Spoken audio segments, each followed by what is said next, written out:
warm welcome to ExpertsConnect on TeachSomebody.com, and I'm your host, Kadian Davis Owusu. Today, we're privileged to have TEDx speaker Dr. Kelly Virginia Phelan, founder of Winning 6 Seconds Resumes. And our conversation will be about how to write a resume that stands out in 2020. Hi, Kelly. How are you doing? I'm great, thanks. How are you? I'm doing wonderful, thank you. Please tell us about your background, Kelly. Well, let's see. I've had a pretty varied career. I actually started off in hospitality and tourism, and I spent some time working for Disney and working in Las Vegas. Then I actually ended up going into academia and becoming a professor in a business school. And more recently, I have actually transitioned into career coaching. Career coaching has been something that I've done for years on the side. I also teach a class in the business school about professional development and how to write resumes, that sort of thing. And now I'm transitioning out of academia and into career coaching full time. Great, that's very impressive. So, Kelly, please tell me what you are extremely passionate about. Oh my goodness, what I'm extremely passionate about. Um, I'm typically extremely passionate about travel, but obviously that is something that we're not doing at the moment. So at the moment, I'm very passionate about our 4-month-old puppy. I am actually learning how to train a puppy, which is a bit of a challenge, but I've learned that more recently the challenge is less so training the puppy than it is training the other humans that live in my house. Because the puppy can be trained, but my husband and daughter, training them to deal with the puppy is a little bit more challenging. Okay, I wish you all the best with the training. Thank you. Yes. Thank you. So, Kelly, in your capacity as a career coach, what are some of the biggest mistakes job seekers make when drafting a resume? Some of the biggest mistakes is that job seekers tend to be very general. The more that you can be specific and showcase your accomplishments, the better. So, for instance, I was just working on a resume today, and the person kept talking about, they were responsible for revenue. Well, being able to say that you experienced a 17% growth in revenue over the previous quarter, that really showcases that you have made progress and that you have accomplished something. So the more that you can, I'm constantly using the word quantify, the more that you can add details, the more that you can quantify how many people did you supervise, how much money did you make, how many big accounts did you deal with. Those are the sorts of things that employers really want to see because they want to see, otherwise they don't know really what you can do. So these kinds of numbers and quantification and details really showcases that you have the capacity to continue to grow and that you really have accomplished something previously. That's great, a great insight, Kelly. Thank you. And I really liked the title of your article on teachsomebody.com. I'm going to read it how it sounds. In Mhm. a pandemic economy, an outdated resume won't cut it. Tips to be a competitive job seeker in 2020. And you mentioned that hiring managers only spend 6 seconds, Kelly, to read a resume. I found that quite alarming. So, Mhm. Kelly, what's your advice to help job seekers to make a lasting impression and land in the yes pile? Um, well, first, let me mention the title. Okay. I've had so many people come to me recently because they've been in jobs for a very long time, sometimes 10 plus years, and they've had no need to update their resume. So they're using resumes that they may have written back, when they were in college or in university, and the format and the expectations have changed. And with regard to the 6 seconds, there are really specific things that employers are looking for. Basically, they look very briefly at the top to see your name. They look to make sure that you have a career summary, not an objective. Okay, so that's old school. Objectives are old school, summaries are current. And then they really just skim straight down the side to see what are the titles that you had, and then what dates were you working in those positions. Based on those three things, they decide whether or not it's worth it to look any further, or if they just want to throw your resume away and say, oh, this person really does not fit our needs. Okay, thank you. And what information should job seekers include and exclude on their resumes? Okay, so I mentioned the idea of using a career summary instead Yeah. of an objective. So, a career objective is very me focused. Okay, a career summary is very company focused. So, very often, people, when they write a career objective, it starts along the lines of to secure a position in a Fortune 500 financial firm, so forth and so on. Okay. Well, companies don't care what you want. Companies need to find an employee that fits their needs. And so that's part of the reason that they're looking for a career summary. And so in that career summary, you want to be highlighting what you've accomplished, what you can do, what your top skills are, and how you can add value to that company. So, making sure that you're putting that information in there front and center right at the top is really important. And then you really want to be highlighting transferable skills. That's potentially a word that you've heard more recently, but transferable skills are really important because very few people stay in the same job or with the same employer or with the same industry forever. And so the idea is that when you move from one job to the next or one employer to the next, you want to be able to have your skills transfer. And these don't always necessarily have to be skills that you learned at university or through some kind of certificate program. You want to be able to showcase that you can take skills from this job over here and transfer them into something completely different over here. Interesting. And Kelly, you also mentioned in your article that we should keep our resumes 1 to 2 pages long. Can you elaborate on that, please? Well, it really goes back to there's a lot of things going on. So, first of all, you have a lot of people applying for not a lot of jobs. Okay. You may easily have 200 plus people applying for every position. That's very common. And there's a few things to keep in mind. One is that nowadays, 75% of resumes are never seen by human eyes. And that is because resumes are run through a program, a computer program, and the computer program picks out words that they have been trained to and told to look for. This is called ATS, so applicant tracking systems. And basically, they take the job posting and they compare that to your resume. So if you don't have these keywords in there, the computer program will screen you out, and you'll never actually be seen by a human. And that's really what you want to be doing, is you want to make sure that your resume is getting to an individual who will actually give you a fair shot. So that's really what you need to be keeping in mind, is the fact that there are simply a lot of people going for these various different positions, and you want to make sure that you are positioning your resume in such a way so that you get to the next, tick box, the next stage of the consideration process.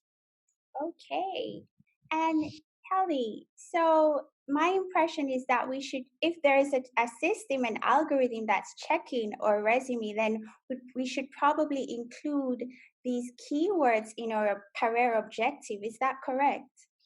Yes, it's really important to, and this is one mistake I often see job seekers make, is they just use one resume and Mhm. they apply to lots of different positions with it, and that's really detrimental. You're selling yourself short by doing that. You need to be looking at every, not that you need to do a complete overhaul, but you need to look at every job posting and make sure that your resume, within both the career summary and then also within the bullet points that you have for your different job descriptions, that some of those keywords from the job posting, you can actually find those on your resume. Because if you don't, then, like I said before, chances are that computer system will just go ahead and screen you straight out. And you don't want that to happen. Wow, the times we're living in are really changing. Wow. Yes, they Yeah. are. Yeah. So, Kelly, you've done a lot of volunteer work. Tell us, how important is having volunteer work on our resume? Well, you don't have to. Okay, you definitely don't have to. But this is one of the things that I like to tell job seekers, and this kind of goes a little bit back to the transferable skills. So, when as you mentioned, I'm a TEDx speaker. And when I spoke about TEDx, or when I spoke at TEDx, I used to live in Africa for several years when I worked more in the tourism industry. And I worked often with different organizations, and some of them were volunteer tourism organizations. And so that's where sort of this passion and this love of volunteering and sort of the benefits, and sometimes it's not always beneficial, those types of programs. But that's a conversation for another day. um, but that's really where that comes from. So, what I always like to tell job seekers is, very often I have people come to me and say, I have no experience. What am I going to put in my resume? And the thing is unless you've been, of course, we've all been in lockdown recently, but unless you've been living in your home and never leaving for years and years at a time, chances are you have transferable skills. You have experience. And so maybe you haven't ever worked if you're a new grad, but if you volunteered, that is an experience. If you've held some kind of extracurricular leadership position, that is an experience. My brother, when he was at uni, he was an athlete, and so he couldn't ever work because he was always playing sports. But he was the team captain, so he was good at organizing people. He played a particular position that required him to talk to everybody on the field, so he had good communication skills. So you can always find experience through different ways, and it's just a matter of framing those skills on your resume. If you don't mind my continuing on with the transferable skills for another moment, several years ago, I was actually doing some interviewing for a company. I was helping them with their interviewing, and they had a stay-at-home mom who had submitted a resume, Mhm. and her cover letter was excellent, because she had really never worked, because she'd always stayed home with her children. She got married young, she had children young, but her cover letter, and some of what she had on her resume was excellent, because her resume was nothing but volunteer work. And her cover letter said things like, well, I have 5 children and a husband, so I spend a lot of time organizing schedules. So I'm very detail oriented. I have to take care of the budget in my house.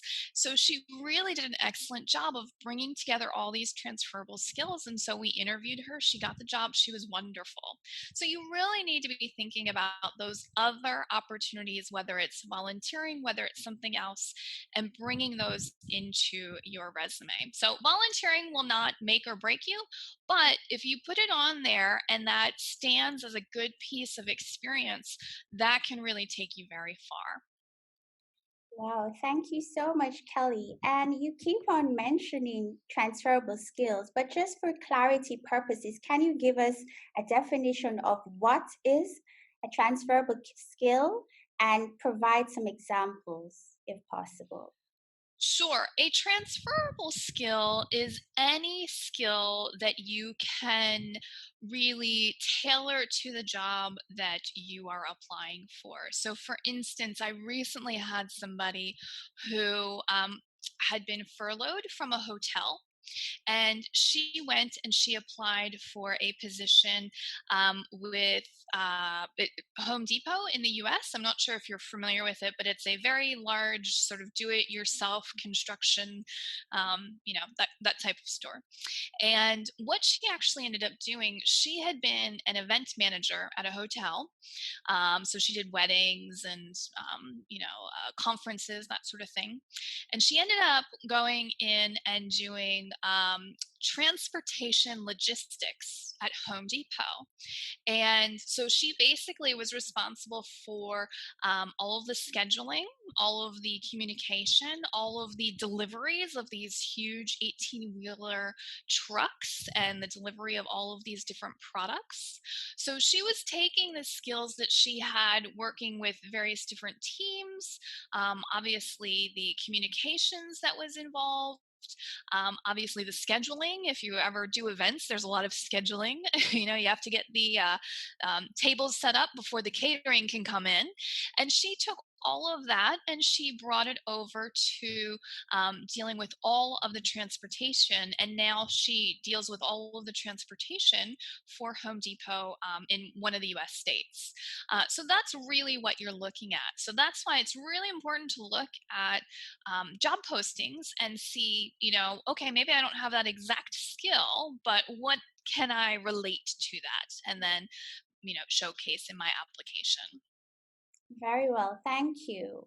And we're going to do a bit of acting, right? Okay, sure.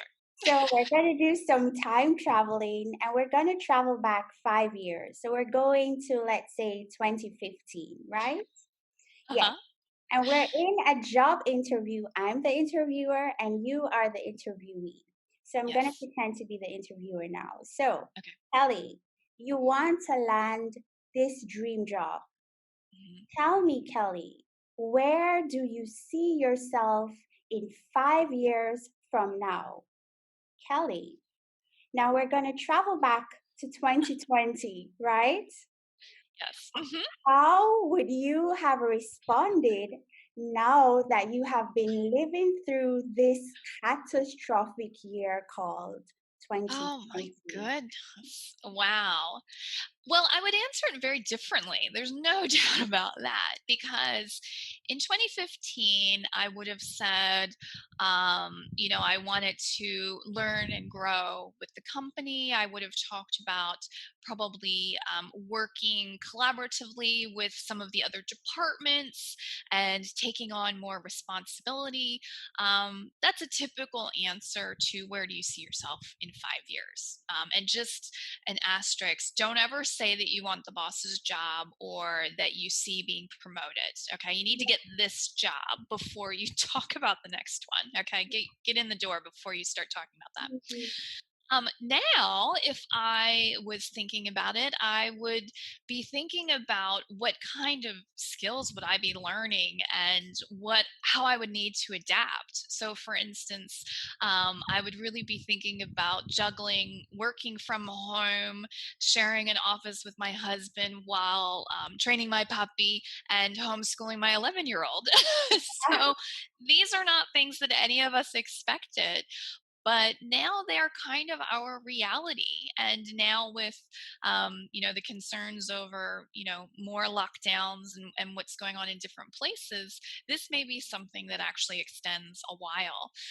So this again is something that is probably going to be asked about in interviews, and something that job seekers certainly should be considering when they're applying for positions and asking these types of questions. What kind of flexibility will I have with working hours? What's the expectation if we go back into lockdown? So forth and so on. Yeah, that's very good. Thank you so much for those enlightening answers, Kelly. So, Sure. what's your advice to job seekers to handle the curveballs of 2020? The biggest thing that I would really say is keep an open mind. So I had a client that I worked with recently who she was a social media person. Okay. And she got furloughed and lost her job. And so she came to me and we started talking about different options. And I really highlighted, the idea of these transferable skills. And interestingly enough, she ended up applying for a job, which she got as a candle maker. Now, she had never worked in retail. She knew nothing about making candles or really making anything because she'd always done social media. But she ended up getting the job because she said, "Yep, I'm flexible. I have a strong work ethic. I love to learn." So forth and so on. So they said, "Okay, sure. Well, we'll take you." And it worked out great. And she had probably been there for about a month or maybe two. And she happened to see a marketing campaign that they were doing, not social media, which was her specialty, but some other, I don't know, billboard poster. I'm not sure what it was. And she made a suggestion about it. And so she took her experience, she got a completely different job, and then she brought it back to sort of a spin-off of the experience that she had previously. And I think that that's really important for people to keep in mind is keep an open mind because you never know what will end up opening up later on, particularly because, you know, employers are hiring, they're taking longer to hire, but they do want to hire if they can guarantee, if they're confident that they'll be able to keep somebody for a year or longer. Okay, so they're really being thoughtful before they hire people. And as a result, a lot of times they're sort of folding two or three jobs into one position, or they're just kind of doing without and then seeing what other kinds of little nuggets of skills you have here and there that they could kind of use instead of outsourcing or using somebody else. So I think it's really important to think and keep an open mind and really consider options you would have not typically considered before because you never know what you can find. And the good thing for her is she loves the company she's working for, she's doing quite well, she already has a little bit of an in with the marketing department. So when they expand or when somebody leaves marketing, you can almost guarantee she'll be the first person to get that job. That's what I would really say to job seekers. Thank you. Her story is extremely inspiring. Thank you. Mhm. Yes. Sure. Yes, so Kelly, thank you for your willingness to share your knowledge. The information you provided on how to create a winning resume in 2020 was extremely relevant and enlightening. To our audience, thanks for tuning in on Experts Connect. I'll see you next week where we will discuss exciting topics that will ignite your passion for learning. If you like the information that was presented, please head on over to teachsomebody.com and give us an applause. You'll also access the show notes there. Please feel free to also share your questions and your comments on the platform. Also, I'm going to ask you this, please. We want to get this information to as many people as possible. So please subscribe to us on YouTube. It's one word, Teach Somebody, and follow us on Spotify, Apple, and Google Podcasts. Have a lovely day, and I'll see you soon. Bye. Thanks. Bye bye. Bye.